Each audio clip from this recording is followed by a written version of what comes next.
how the Mormon Mafia created modern Las Vegas. The Church of Jesus Christ of Latter-day Saints has an interesting history.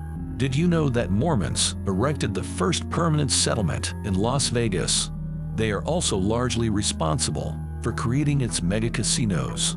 Here is the story. In 1855, Mormons were sent by their leader Brigham Young to establish an outpost.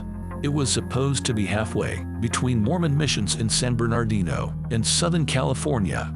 Mormons were also ordered to convert the local Paiutes. However, their first attempt to settle the region failed. Mormons abandoned the fort by 1857. In 1905, a railroad bought much of the property around Las Vegas. The rural settlement began flourishing thanks to the railway. So Mormons returned to the region.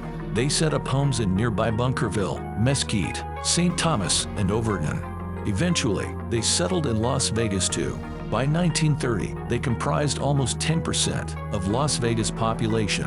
In 1954, the Mormon-dominated Continental Bank of Salt Lake City opened the Bank of Las Vegas. E. Perry Thomas was a Mormon-connected financial manager. He was employed by Continental in Utah and then sent to run the new bank. Thomas was the first banker to begin lending to casino operators. This led to an increase in the size and number of Las Vegas casinos. Thomas tried to change rulings to allow for corporate ownership of casinos. The Securities and Exchange Commission was supposed to oversee the casinos. This would ensure that any mobsters could no longer use them as fronts. In the 1940s and 50s, the Mafia ran Las Vegas. Then, in the 1960s, billionaire Howard Hughes came to town.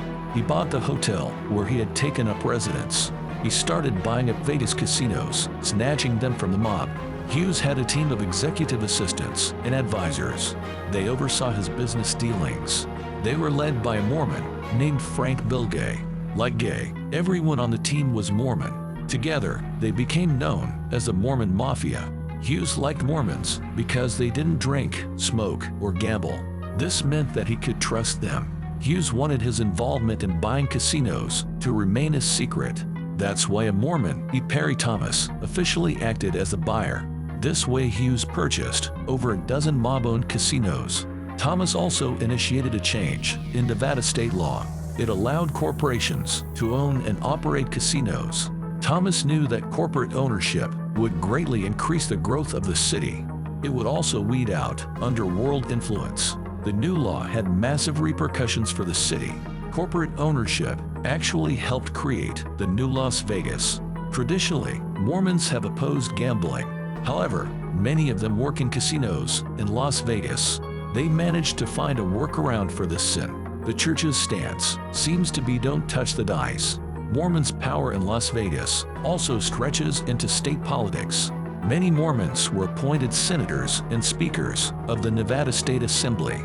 Mormon politicians tend to be conservative.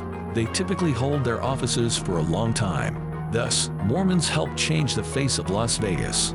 They turned it into the largest gambling operation in the U.S.